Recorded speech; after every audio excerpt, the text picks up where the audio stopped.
ಮುಸುಕುದಾರಿ ದೂರುದಾರ ಚಿನ್ನಯ್ಯನನ್ನ ಈಗಾಗಲೇ ಬೆಳ್ತಂಗಡಿ ಕೋರ್ಟ್ಗೆ ಹಾಜರುಪಡಿಸಲಾಗಿದೆ. ನ್ಯಾಯಾಧೀಶರ ಮುಂದೆ ಹಾಜರುಪಡಿಸಿ ಪೊಲೀಸರು ತಮ್ಮ ಕಸ್ಟಡಿಗೆ ತಗೊಂಡು ಇನ್ನಷ್ಟು ಜನರನ್ನ ಕೆಡುವಂತಕ್ಕಂಥ ತಯಾರಿಯಲ್ಲಿ SIT ಅವರಿದ್ದಾರೆ. ಅದರಲ್ಲಿ ಪ್ರಮುಖನಾದಂಥವನು ಈ ಯೂಟ್ಯೂಬರ್ ಸಮೀರ್.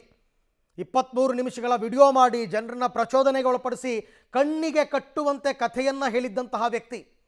ಸೊ ಪ್ರಚೋದನೆಗೆ ಒಳಪಡಿಸಿದ ಆರೋಪದಡಿ ಆತನ ಬಂಧನ ಆಗಬೇಕು. ಇನ್ನು ಬುರುಡೆ ಚಿನ್ನಯ್ಯಗೆ ಮಂಪರು ಪರೀಕ್ಷೆ ಆಗುತ್ತಾ? ಇದು ಪ್ರಶ್ನೆ.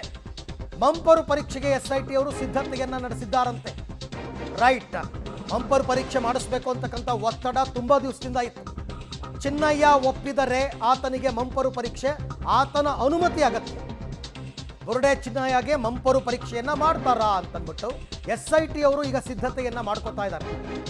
ಎಲ್ಲ ವಿಚಾರಗಳನ್ನು ಆತ ಸತ್ಯವನ್ನ ಈಗಲೇ ಬಾಯ್ಬಿಟ್ರೆ ಮಂಪರು ಪರೀಕ್ಷೆಯ ಅವಶ್ಯಕತೆನೇ ಬೀಳಲ್ಲ.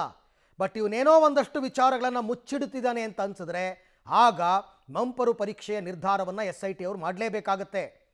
ಅದನ್ನು ಸರ್ಕಾರ ಕೊಡೋ ಡೈರೆಕ್ಷನ್ಸ್ ಅಲ್ಲ, ಅದು SIT ಅವರು ನಿರ್ಧಾರ ಮಾಡಬೇಕು. ಮುಂದೆ ತನಿಖೆ ಯಾವ ರೀತಿಯಲ್ಲಿ ಸಾಗಬೇಕು, ಏನೇನು ಮಾಡಬೇಕು ಅಂತಕ್ಕಂಥ ನಿರ್ಧಾರ SIT ಅವರದ್ದೇ ಹೋಲ್ ಆ್ಯಂಡ್ ಸೋಲ್ ರೆಸ್ಪಾನ್ಸಿಬಿಲಿಟಿ ಇರುತ್ತೆ. ಒಟ್ಟಲ್ಲಿ ಸತ್ಯಾಂಶ ಏನು ಅಂತಕ್ಕಂಥದ್ದನ್ನು ಹೊರಗಡೆ ತರಬೇಕು ಅವರು. ಅದು ಅವರ ಕೆಲಸ. ಅದು ಯಾವ ರೂಪದಲ್ಲಿ ಅವರು ಸತ್ಯವನ್ನು ಹೊರಗೆ ತರ್ತಾರೆ, ಯಾವ ರೂಪದಲ್ಲಿ ಸಾಕ್ಷಿಗಳನ್ನು ಕಲೆ ಹಾಕ್ತಾರೆ, ಎಲ್ಲವೂ ಅವರವರ ವಿವೇಚನೆಗೆ ಬಿಟ್ಟ ವಿಚಾರ.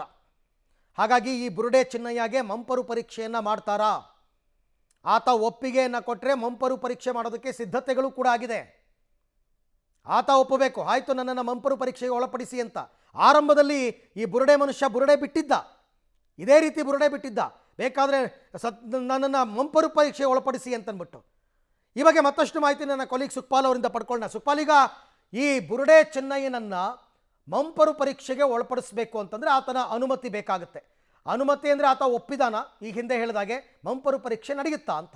ಆತ ಈ ಹಿಂದೆ ವಿಚಾರಣೆ ಮಾಡುವಂಥ ಸಂದರ್ಭದಲ್ಲಿ ಹೇಳಿದ್ದಾನೆ, ನಾನು ಹೇಳ್ತಾ ಇರುವಂಥದ್ದು ಎಲ್ಲವೂ ಸತ್ಯ, ಬೇಕಿದ್ರೆ ನನ್ನನ್ನು ಮಂಪರು ಪರೀಕ್ಷೆಗೆ ಒಳಪಡಿಸಿ, ಒಂದು ವೇಳೆ ನಾನು ಸುಳ್ಳು ಅಂತ ಇದ್ದರೆ ನನ್ನನ್ನು ಬಂಧಿಸಿ ಅನ್ನುವಂಥದ್ದೆಲ್ಲ ಕತೆ ಹೇಳ್ತಾ ಇದ್ದ. ಈಗ ಅದೇ ರೀತಿ ಆಗಿದೆ. ಆತ ಹೇಳ್ತಾ ಇರುವಂಥದ್ದು ಸುಳ್ಳು ಅನ್ನುವಂಥದ್ದು ಗೊತ್ತಾಗಿದೆ. ಮುಂದೆ ಮಂಪರ್ ಪರೀಕ್ಷೆ ಮಾಡಲಿಕ್ಕೂ ಆತನ ಅನುಮತಿಯನ್ನು ಕೇಳಬೇಕಾಗುತ್ತೆ, ಅದಕ್ಕೆ ಅರ್ಜಿಯನ್ನು ಸಲ್ಲಿಸಬೇಕಾಗುತ್ತೆ. ಈಗ ಈ ಪೊಲೀಸರು ಮೊದಲಿಗೆ ಆತನನ್ನು ಕಸ್ಟಡಿಗೆ ಕೇಳ್ತಾರೆ. ಇವತ್ತೊಂದು ಸುಮಾರು 14 ದಿನಗಳ ಕಾಲ ಪೊಲೀಸ್ ಕಸ್ಟಡಿಯನ್ನು ಕೇಳ್ತಾ ಇದ್ದಾರೆ. ಪೊಲೀಸ್ ಕಸ್ಟಡಿಗೆ ಸಿಕ್ಕಿದ ಬಳಿಕ ಆತನನ್ನು ವಿಚಾರಣೆ ಮಾಡ್ತಾರೆ. ವಿಚಾರಣೆ ಮಾಡಿದಂಥ ಸಂದರ್ಭದಲ್ಲಿ ಅನಿವಾರ್ಯತೆ ಇದೆ ಅಂತ ಗೊತ್ತಾದರೆ ಆ ಬಳಿಕ ಮಂಪರು ಪರೀಕ್ಷೆಗೂ ಅನುಮತಿಯನ್ನು ಕೇಳ್ತಾರೆ. ಆ ಬಳಿಕ ಆತ ಈವರೆಗೆ ಏನೆಲ್ಲ ಹೇಳಿದ್ದಾನೆ ಅದನ್ನೆಲ್ಲವನ್ನು ತಾಳೆ ಹಾಕ್ಕೊಳ್ತಾರೆ. ಆತನ ಮಂಪರು ಪರೀಕ್ಷೆ ಸಂದರ್ಭದಲ್ಲೂ ಏನು ಮಾತಾಡ್ತಾನೆ ಅದನ್ನೆಲ್ಲವನ್ನು ತಾಳೆ ಹಾಕ್ಕೊಳ್ತಾರೆ. ಜೊತೆಗೆ ಆತ ಈವರೆಗೆ ಹೇಳಿರುವಂಥ ಕೆಲವೊಂದು ಮಾಹಿತಿಗಳೇನಿದೆ ಅದು ದಾಖಲೀಕರಣ ಮಾಡಿದ್ದಾರೆ. ಅದಕ್ಕೆ ಬೇಕಾದಂಥ ಸಾಕ್ಷಿಯನ್ನು ಈಗ ಕಲೆ ಹಾಕಿದ್ದಾರೆ. ಯಾವಾಗ ಈ ಉತ್ಖನನ ಕಾರ್ಯವನ್ನು ಅಂತ್ಯಗೊಳಿಸಿದ್ರು ಅದಾದ ಬಳಿಕ ಎಲ್ಲವೂ SIT ಅಧಿಕಾರಿಗಳ ಕಂಟ್ರೋಲಿಗೆ ಸಿಕ್ಕಿತ್ತು. ಅಂದರೆ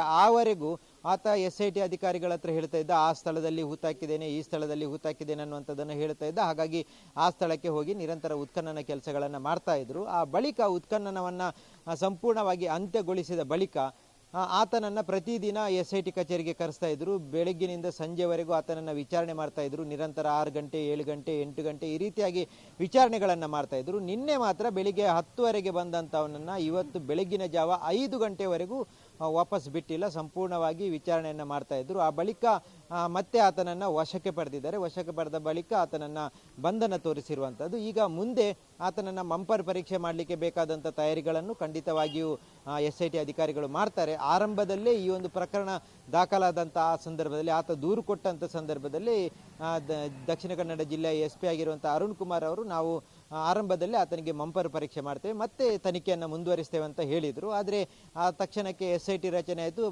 ನಂತರದ ಬೆಳವಣಿಗೆ ಎಲ್ಲ SITಯ ಮುಖಾಂತರವಾಯಿತು. ಹಾಗಾಗಿ ಆ ಮಂಪರ್ ಪರೀಕ್ಷೆಯನ್ನು ಮಾಡಲಿಕ್ಕೆ ಸಾಧ್ಯ ಆಗಿಲ್ಲ. ಆದರೆ SP ಅವರು ಹೇಳಿದ ಪ್ರಕಾರ ಮಂಪರ್ ಪರೀಕ್ಷೆಯನ್ನು ಆರಂಭದಲ್ಲೇ ಮಾಡಿದರೆ ಇಷ್ಟೆಲ್ಲ ಪ್ರಹಸನಗಳು ನಡೆಯುವಂಥದ್ದು ಖಂಡಿತವಾಗಿ ನಿಲ್ತಾ ಇತ್ತು. ಈಗ ಮುಂದಿನ ದಿನಗಳಲ್ಲಾದರೂ ಆತನನ್ನು ವಶಕ್ಕೆ ಪಡೆದ ಪೊಲೀಸರು ಆ ಬಳಿಕ ಮಂಪರ್ ಪರೀಕ್ಷೆ ಮಾಡುವಂಥ ಸಾಧ್ಯತೆಗಳಿರುವಂಥದ್ದು. ಅರವಿಂದ್.